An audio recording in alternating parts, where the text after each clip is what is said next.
Let's talk about some big video games that are coming out in November of 2024. Let's hang out and have a conversation. These aren't a complete list of the games, of course, but these are the games that I'm most interested in this November. And it's quite a shortened list, I would say, November compared to October. We had a whole slew of games in October. It's a little quieter. It's a little quieter in November before we get into some of the Christmas games. So I'm excited about that because trying to get caught up on playing Silent Hill 2 in October, playing Metaphor ReFantazio. What else did we have? Oh my God, we have Ys 10 Nordics. So a lot of huge, JRPGs on top of these beautiful survival horror games that came out.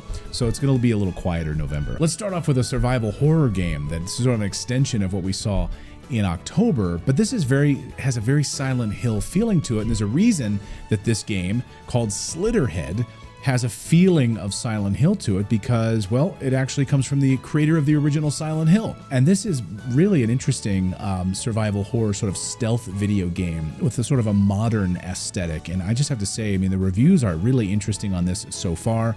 I'm excited to get my hands on this. I don't know really what's going on other than to say you're really inhabiting the bodies of possessing victims in a lot of areas. You're possessing the victims in a lot of key gameplay mechanics. So yeah, I don't know what to expect, but just being able to wander down these beautifully designed alleyways and experiencing these different creatures that are attacking you and you're having to survive and in a modern sort of setting. And again, I like the fact that it comes from the creator of Silent Hill, and this is a surprise. I didn't know that this game was even coming out, so I'm excited to give Slitterhead a try.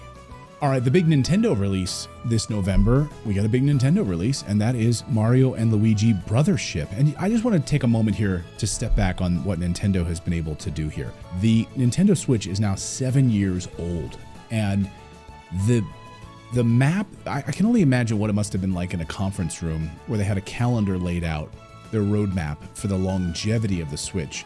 Think about the games they've been able to release this year in 2024.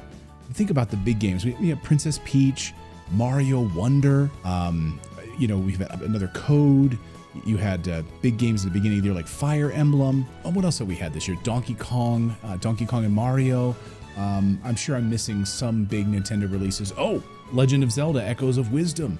You've had some big Nintendo releases this year at the end of the Nintendo Switch's life cycle. And here you have another big one as we're heading into the Christmas season. It's been kind of remarkable that they've been able to pull this off. But this is a totally new entry. This is the 6th entry into this franchise between the brothers. And it's an island hopping adventure. And the game was developed by Acquire and published by Nintendo. I'm excited to see how this RPG plays out. I've been really enjoying going back on the Nintendo Online and playing the original, going back to Superstar Saga and playing those, and they're hilarious. There's a great sense of humor with those games where I can't believe they're saying some of the stuff that they're saying, and it's actually laugh out loud funny. So this is a lot of fun. I'm excited to see I'm not sure I'm totally sold on the art style in this game, but I'll probably pick it up. One of these big releases. I passed on. I didn't buy Princess Peach, and I didn't buy Mario and Donkey Kong, the remake there. I didn't buy that one. So of the Nintendo releases this year, those are the two that I passed up on. But I think I'm going to pick this one up because I really enjoyed the Superstar Saga and kind of going through those games for the first time because I had never actually played those before. So anyway, I'm excited about this one. This is a big Nintendo release in this November. Mario and Luigi Brothership. All right, here's a game I think I'm going to pick up, and that is Lego Horizon Adventures. Now, I haven't played a lot of the Lego games. I played a few of them back in the day when they first started hitting the scene. I would play them with my son and when he was getting into video games, and it was a lot of fun for us to sit together and play these games, some of the Star Wars games, which were really fantastic. But I haven't played them in a few years, and I have to say, maybe I'm missing something. And I thought, you know what, this would be a real fun time to go into this story, maybe enjoy new environments. The graphics look amazing in this. I've never played any of the Horizon games, so maybe I'll wait till I actually get into playing some of the Horizon games first before I actually play this one. But I think maybe I'll come around and try Lego again, and this might be the entry. I'm interested, though. Are people really excited about Horizon? I'm not necessarily interested in Horizon as a franchise. in the way that maybe some people are. And it's crazy to me. They're going all in on Horizon. I mean, Sony is like doing a huge push now. I think they really think that Horizon is like their franchise. They can really grab a lot of people and bring them into it. And I don't know that that's the case. Like, I don't feel like any kind of excitement about the Horizon series. I don't hear anyone ever really talking about it other than like YouTubers. None of my kids are interested in it. I don't hear casual individuals who play games that I'm friends with ever talking about the Horizon series. So I think they're going all in on this. I think it's a mistake personally, but I think it looks beautiful and it might just be a fun game. Forget the Horizon theme of it. I might just enjoy playing this game. And it looked appealing to me. It looked colorful and it looked like something fun that I could just sit back and play, you know, kick back and, you know, play for a few hours here and there and not really overthink it too much, you know, not to have to use too much of my brain power to play this game. So this one comes out on November 14th, Lego Horizon Adventures. Let me know down below if you plan on picking this one up. Here's a game I'm actually really excited to pick up, and that is Metal Slug Tactics. I've fallen in love with the Game Boy Advance recently. I've been falling in love with the Metal Slug series and the look and feel of these games. And I'm a sucker for any kind of tactics games now that I can get my hands on. And so we were waiting on this one. Finally, we have a release date for Metal Slug Tactics, finally coming out on November 5th, in just a few days from now. You have this full tactical RPG. It has a lot of roguelike elements in it. And you have also the benefit of the run and gun action, which this series has become, you know, famous for. And a lot of games have now copied the style of Metal Slug. But I think it looks beautiful. It looks like a lot of fun. And I think for those of us who love tactics games, really kind of figuring the strategy out on a grid-like system, probably going to really love this game. So I think this is like tops of my list, I would have to say, this month. I think this is the game I'm looking forward to the most in November. Let me just wrap it up by giving an honorable mention to one that I'm curious about. I don't know that I'll buy it or I'll play it, but I've been studying it, and that's Path of Exile 2. It's a free-to-play action RPG from Grinder Gear Games.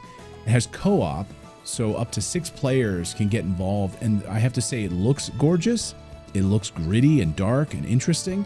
I don't know that I'll play it, but maybe if I get a group of my friends together to maybe jump into this, it might have some benefits there. I think that's one of the big mistakes of a lot of these big RPGs is having the co-op opportunity to be able to jump in, you know, MMO style with a group of friends and go on an adventure. So if you're able to do this in Path of Exile 2 and it works great, this could be something exciting to try out, but I'm not sold on it yet. This was not really even on my radar until just about a week ago. So I'm curious about that. I'll put that one on the back burner. But for now, my top of my list is Metal Slug Tactics. Second on my list is Mario and Luigi Brothership. And I'm also very interested in Slitterhead, as I like my survival horror games. So maybe that's one I'll pick up a little bit later. Maybe won't buy it right now because I've been so knee-deep in Silent Hill and Resident Evil 1 remake and all of my Halloween games. It seems like a misstep to have released it in November when people are gearing up for Christmas, but hey, maybe I'll play it next Halloween season. I don't know. Let me know what you guys are interested in for November. Those are my 3 biggest games. It's kind of a quiet month after all, which is, I think we need this. We needed a little bit of a quiet period as we head into the holidays. Oh, we got Indiana Jones coming up in December. That's probably going to be my big Christmas game, so I'm really excited about that. So, guys, what are you guys buying? Are you guys excited about anything in November? Are you going to pick any of these games up? Are there any that I missed that I should have focused on that I didn't know about? Let me know. You know, I think I got pretty much all the ones I'm mostly interested in, but if I missed something, let me know. Or maybe you're playing something old from your backlog. I don't know. Anyway, let me know down below. And thank you guys so much for subscribing to the channel, and we'll see you next time, everyone. Yeah, I feel really good about my November list of games. Yeah, good job. Good list. All right, it's time for bed.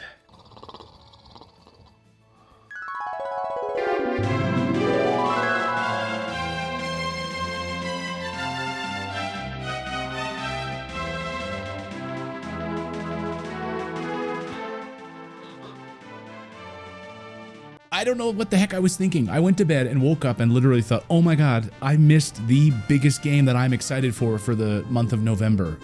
I don't know, I'm just gonna blame it on the cold medicine and the lack of sleep, but I missed Dragon Quest III. Yes, the HD 2D remake. This is tops of my list. Dragon Quest for me was a game changer in my childhood. Dragon Warrior 2, Dragon Quest 1, whatever you want to call them.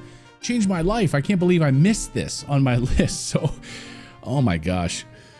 Anyway, I apologize, but yes, and yes, I apologize for my crazy bedhead. Dragon Quest 3 HD 2D remake, of course, coming out on the 14th of November. Earlier, I said tops of my list would be like Metal Slug Tactics, Luigi and Mario Brothership. No, it's Dragon Quest. It's Dragon Quest 3 is at the top of my list. Oh my God. Does that ever happen to you?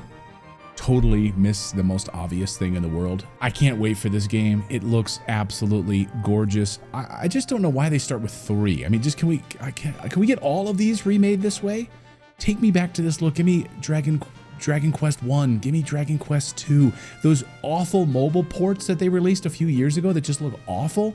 No, I want the original feeling of this game, but this beautiful HD 2D remake of those games. So give those to me as well. I don't just like these random, like, just let's release number 3. How about number 7? No, give them all to me. That's what I want. Take my money. I will buy them. And by the way, I'll buy them for my kids so they can experience these games for the first time, so they can see what the world of Dragon Quest has to offer from the very beginning. So anyway, Dragon Quest 3 HD 2D remake. All right, there's no more games on my list. I promise you. Now I'm going to go back to bed.